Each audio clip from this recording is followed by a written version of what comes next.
behind this uptick in threats that you've seen in the past year and a half when kind of reflecting on where we're at? I think part of it is, I think it's multifold. I think there are a lot of things going on culturally in the country. I think it is an increase in rhetoric, and it's an increase in, I think, political rhetoric that encourages violence. We're seeing, for example, ICE agents that are being assaulted on the TV frequently. I think rhetoric is a part of that. I also think that it's because I am a conservative woman and I do speak out about women's issues, particularly on the transgender stuff. Not, I would say I'm going to go along with the majority of my threats are from people that are either in that community or that support that community. So I have seen I've always received death threats since coming to Congress, but I will tell you the last 2 years, year and a half especially, particularly have been particularly awful with the death threats. And so um for me, I'm not going to be a threat's not going to make me be silent. And in some cases it makes me have more courage to speak out for our daughters and for women, because I believe that, women have fought for hundreds of years to have, and we just got the right to vote just over 100 years ago. So I do believe that women are equal to men, and I will continue to speak out about that. But I will tell you, my speaking out about women and wanting to protect women, exponentially has the threats have risen exponentially because of that. Does anyone else have a question? Because there are 1,000+ threats a year, has it been difficult to get consequences for these people to be prosecuted? How many would you say are prosecuted? Oh, I mean, we're like what, one out of thousands over the years. I feel like we're on average for like one a year to be prosecuted out of thousands. And I have played some of the voice messages. I have uh, we've shared some of the videos, some of the more egregious stuff. This stuff happens, it happens all the time. Like our office can't even keep up with it. In some cases, I tell my employees and my family, it's not always the threat that you know, it's the threat that you don't know. And so we have had to, for example, increase security, and I'm really grateful to leadership for giving an allowance to members to be able to do that. It's not enough, but it's something is better than nothing. But I've had to change my entire life. I've had to change everything that I do in order to move around. And I'm not able to move around freely anymore. And um, it's troubling, but that's the world that we live in. I do believe in the First Amendment. I've been talking about that a lot lately. And we all have the right to have our own viewpoints, but we don't have the right to, bring harm to somebody. And I don't think any of this is going to change. And when you see Democrats and Republicans getting threatened, I don't think this changes until people really acknowledge and stand up and say, this is what's happening. This is the truth. And until people start going to jail or held accountable for their behavior, this is just going to continue. And I feel very passionately about it. It deeply concerns me. But people just have no idea. Like I have had to change everything about the way that I live. And I basically live in hiding. And I can't even walk in a parking lot in the open air. Because getting out of your vehicle is one of the riskiest times for a politician is that when you see people get shot, a lot of times they're, getting out of their vehicle at that time. So I've had to look at how I go to the grocery store. I can't do that anymore, so I have to have, I can't run errands. Life is just different and it's difficult, but I also signed up for it and I acknowledge that as well. But it doesn't mean that these kinds of threats are okay. No one should live in fear because of their political or religious beliefs. Can you elaborate? Congressman, Go ahead. Oops, sorry about that. I was just wondering if you could share anything else about the messages that you received from this individual that did threaten you. I don't want to ask you to relive something traumatic, but if you can say anything else about you, did they say a reason for why they were threatening you, or did they say anything else I don't, we can go look at, I don't have that in front of me, and the press release might cover that. And if not, we can go back and look. I know that it was a series of text messages and email communication that came through the office last year in 2025.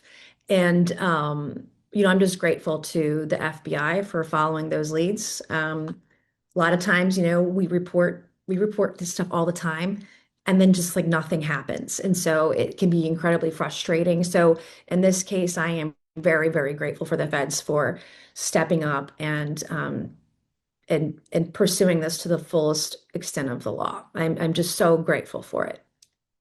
Yeah, the one we had mentioned was the if you stepped outside, Mhm. but we can go back and see if there's anything else we can share. Yeah, but it was as well. multiple, it was a series of messages.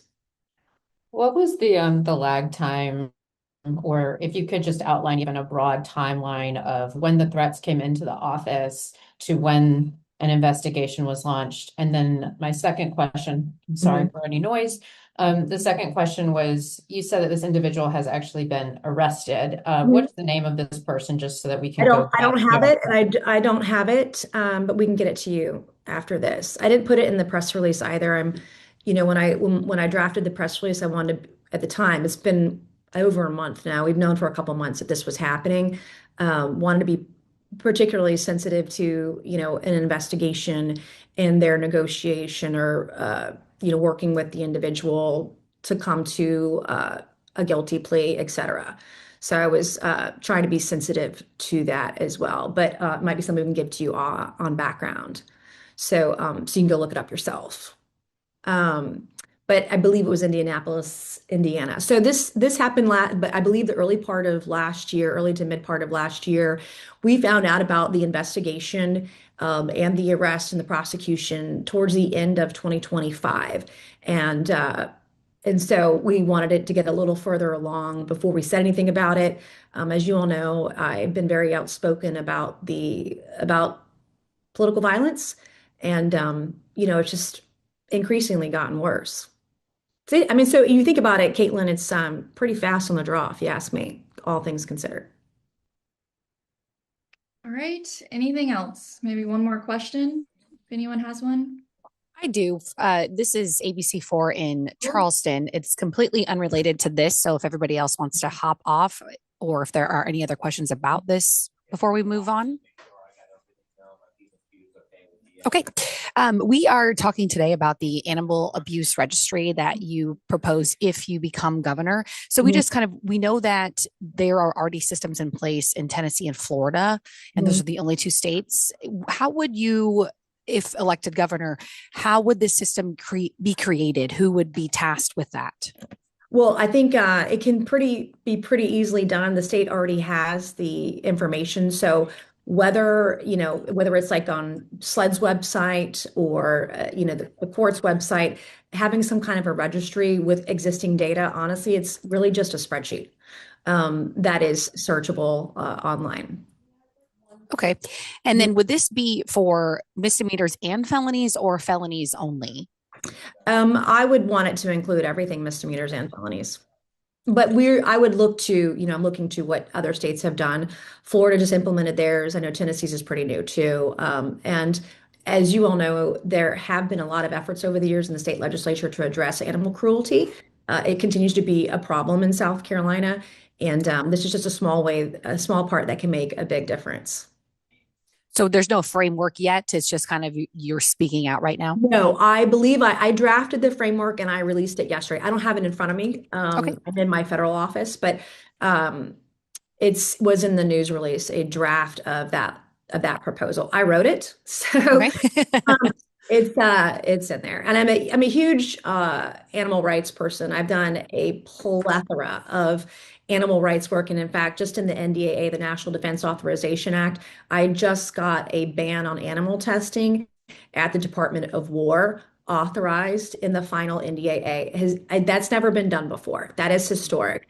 And so I've done a lot of work with animal rights groups. This is an issue where I've worked with both sides of the aisle on. I'm probably the most pro animal rights member in the Republican Party.